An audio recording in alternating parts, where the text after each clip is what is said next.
Thousands of Nigerians signed petition demanding the arrest of Simon Ekpa over 5-day sit-at-home order and killings in the southeast. Welcome to the news and please subscribe to our channel. The petition has called on the Finnish government, the Nigerian government and the European Union to arrest Ekpa, the brain behind the order. Thousands of Nigerians are calling for the arrest of a Finland-based Simon Ekpa, a self-acclaimed member of the indigenous people of Biafra, IPOB, following the 5-day sit-at-home order that has led to the killing of many residents in the southeast recently. The petitioner called on the Finnish government, Nigerian government and European Union to arrest Ekpa, the brain behind the order. As of Thursday afternoon, over 2,700 persons have signed the petition seeking for Ekpa's arrest. Ekpa had in a viral video ordered the people of the Southeast to observe a sit-at-home from December 9th to 14th, 2022, an order that has been marked by bloodshed and destruction of lives and properties in the region by its enforcers. Although IPOB, through its media and publicity secretary, Emma Powerful, denied issuing such an order, violence had continued to reign in the region. Consequently, aggrieved Nigerians are signing the petition calling for Ekpa's arrest for terrorism and genocide. The petition reads, "We call on the Finnish government, EU, the Nigerian government to arrest Mr. Simon Ekpa and investigate all his heinous crimes and terror activities in the eastern Nigeria." One Simon Ekpa, also known as Ifeanyi Njoku, a Nigerian living in Finland and holding Finnish citizenship, has by proxy successfully established and coordinated an armed rebel group in eastern Nigeria, whom he now wills to destroy lives, property, and businesses in eastern Nigeria.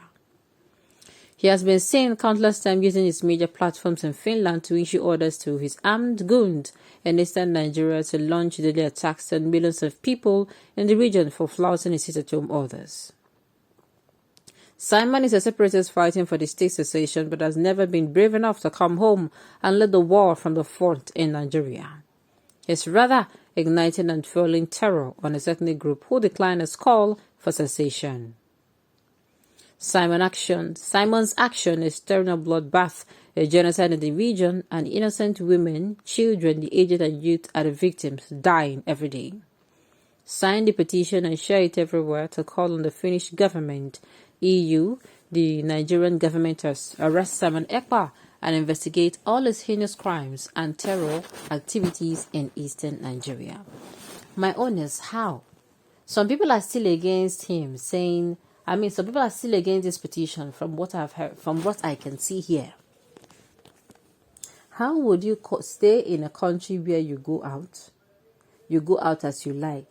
You come in as you like. You do everything as you like. And you give an order that people should stay indoors just because you don't want election to hold. And there are some people irrational enough, people that I want to believe are thinking they're thinking with their brains and they're actually and some people are irrational enough to continue to go along the line with him. Do you know what it is? Somebody is somewhere eating rice, eating beans, eating everything, and he's telling you not to eat. Let me use this scenario now.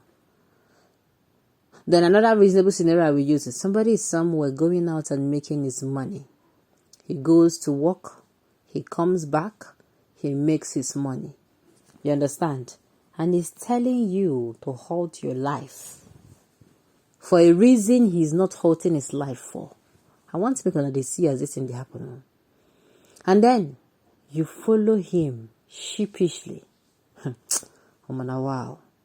Those people that are being brainwashed, please, I beg, no vex. So, which drug then they give them? Because if you ask me, this is nonsense. How can somebody be at a place and telling you to sit at home? Only if you know the damage that has been done. And now we're not just talking about damages, we're talking about lives lost as well. What is this nonsense? And you know the funniest thing? The orders now are now coming from, is it not funny that now the indigenous people of Biafra leader that they know is actually Mazi Nnamdi Kanu and he is in DSS detention, and then Simon Ekpa is coming out to give orders. just because that one is in DSS detention. And people are fully like, I don't even understand. Ha! Wow! The world have seen the way the Nigerian government engaged in state kidnapping of Mazi Nnamdi Kanu and how they have disobeyed UN and caught others. They will not take the petition serious. Sign a petition from now till eternity. It won't make any meaning. Those fighting Simon Ekpa hate Mazi Nnamdi Kanu and his welfare ideology because the two are one in one interest. It is not true. Days before, I think, before this incident happened, Mazi Nnamdi Kanu said he did not, he's not in support. He said he's not in support according to his counsel. Only for Simon Ekpa to come out and say that the council of Kanu has been bribed by the Nigerian government. And now, Simon Ekpa too, they are hearing that, he has been compromised, that they have bribed him to destabilize the southeastern region. To me, I would pick what's it called, Mazi Nnamdi Kanu is saying over what Simon Ekpa is saying. Simon Ekpa has been told, Mazi Nnamdi Kanu has actually been told. Alright, Ekpa is playing the script of those that hired him to stabilize the eastern region and make sure that Nnamdi Kanu is in prison. Now, this is looking typically like what I've been trying to say. I don't want to believe Ekpa is trying to help. Look, the southeastern region, remember I've told you people that the crisis in the southeastern region, after this election, it is going to calm down. It is really, really going to calm down. And why I say this is because two things would have happened. They're making sure, or before I say two things, they're making sure that the southeastern region is deprived of this particular presidency, whether you like it or not. Do you understand? They're making sure, and to make sure of that, so that these people they will not be united. They will not be united, and the marginalization will continue. I'm telling you, there are people who I don't know what they're benefiting from this, but are truly benefiting. That is my own take on this particular issue. The southeastern region, something is working. Why? Because the people are far from the government. The people feel the government have abandoned them. In fact, the people see the government as an enemy. And the government in return see these people as people who are enemies with them. So, since, you see me like this and I see you like this, there's nothing that you would do.